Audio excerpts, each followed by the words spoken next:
ഇന്ന് ഏട്ടൻ മാല ഇടാൻ പോവാണ് കേട്ടോ. അപ്പോൾ രാവിലെ 6 മണിക്കാണ് ഞങ്ങൾ ഇറങ്ങുന്നത്. 6:30 ആയിട്ടുണ്ട്. വീട്ടിൽ നിന്ന് അച്ഛനും അമ്മയ്ക്കുമൊക്കെ ദക്ഷിണ കൊടുത്ത് അനുഗ്രഹമൊക്കെ വാങ്ങി ഇറങ്ങുകയാണ് കേട്ടോ. അപ്പോൾ അമ്മയും മോളൂസും കൂടെ ബാക്കിൽ വരാം. ഞങ്ങളോടും വേഗം പോകാൻ പറഞ്ഞു. കാരണം ഏട്ടൻ്റെ മാല പൂജിക്കാൻ കൊടുക്കാനൊക്കെ ഉണ്ടായിരുന്നു. അതുകൊണ്ട് ഞങ്ങൾ നേരത്തെ ഇറങ്ങി കേട്ടോ. അപ്പോൾ ഭയങ്കര തണുപ്പാണ്. വൃശ്ചിക മാസമല്ലേ, അപ്പോൾ അതിൻ്റെ ഒരു ഇത് തുടങ്ങിയിട്ടുണ്ട്. നല്ല കോടയും കാര്യങ്ങളൊക്കെ, ഭയങ്കര തണുപ്പാണ് കേട്ടോ. അങ്ങനെ ഞങ്ങൾ അമ്പലത്തിലെത്തിയപ്പോഴേക്കിനും ഒരു 1-2 ടീമിൻ്റെ മാലടലൊക്കെ കഴിഞ്ഞിട്ടുണ്ട്.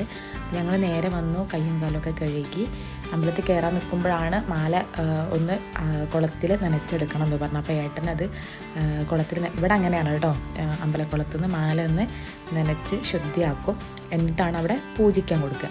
അപ്പോൾ ഏട്ടൻ അതൊക്കെ ചെയ്തു നേരെ കൊണ്ടുപോയി പൂജാരിൻ്റെ കയ്യിൽ കൊടുക്കുകയാണേ. അങ്ങനെ മാലയൊക്കെ പൂജിക്കാൻ കൊടുത്തിട്ടുണ്ട്. ഇനിയിപ്പം മാല ഇടാനായിട്ടുണ്ട്. അതുകൊണ്ട് തന്നെ മാല ഇട്ടിട്ട് പോയി തൊഴുത് വരാമെന്ന് പറഞ്ഞു. അപ്പോൾ ഞങ്ങളിങ്ങനെ വെയിറ്റ് ചെയ്തിരിക്കുകയാണ്. അവിടെ മാല ഇടാനുള്ളവരൊക്കെ അവിടെ പോയി നിന്നിട്ടുണ്ട്. ഏട്ടൻ 2ാമത്തെ കൊല്ലാണ് കേട്ടോ പോകുന്നത്, 2ാം കന്നിയാണ്. അപ്പോൾ ഓരോരുത്തരുടെ മാലയൊക്കെ കയ്യിൽ കൊടുത്തു. അങ്ങനെ ഇതാ മാല ഇടാനുള്ള ടൈമായി. നന്നായിട്ട് പ്രാർത്ഥിച്ചിട്ടാണ് കേട്ടോ മാല ഇടുന്നത്.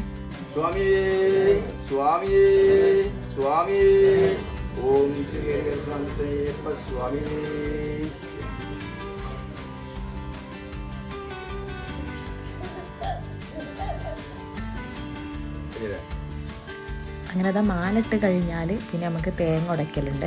അപ്പോൾ അതിന് വേണ്ടിയിട്ട് പോവാണ് കേട്ടോ എല്ലാവരും. മാലയിട്ട് എല്ലാവരും കൂടെ പോകുന്നുണ്ട്. എന്നിട്ട് ഒന്ന് ആ കല്ലിനെ പ്രദക്ഷിണം വെച്ചിട്ടാണ് തേങ്ങ എറിഞ്ഞ് പൊട്ടിക്കുക കേട്ടോ.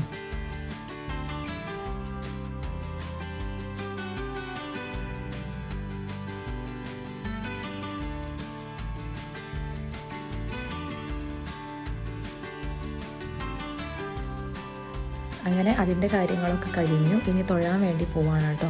ഇവർ രണ്ടാളും 2ാം വട്ടമാണ് മാല ഇടുന്നത്. 2ാം കന്നികളാണ് കേട്ടോ.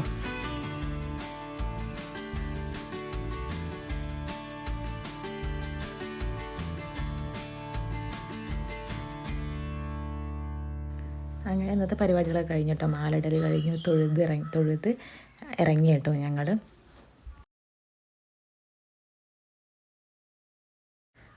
അങ്ങനെ ഞങ്ങൾ നേരെ വീട്ടിലേക്ക് പോരുമ്പോൾ ഞാനും അമ്പിളേച്ചിയും കൂടി ഞങ്ങളൊരു വീഡിയോയും കൂടെ എടുത്തു കേട്ടോ. അപ്പോൾ ഇത്രയേ ഉള്ളൂ ഇന്നത്തെ വീഡിയോ. അപ്പോൾ ഇനി മുതൽ ഏട്ടൻ സ്വാമിയാണ് കേട്ടോ. അപ്പോൾ എല്ലാവർക്കും ബായ്.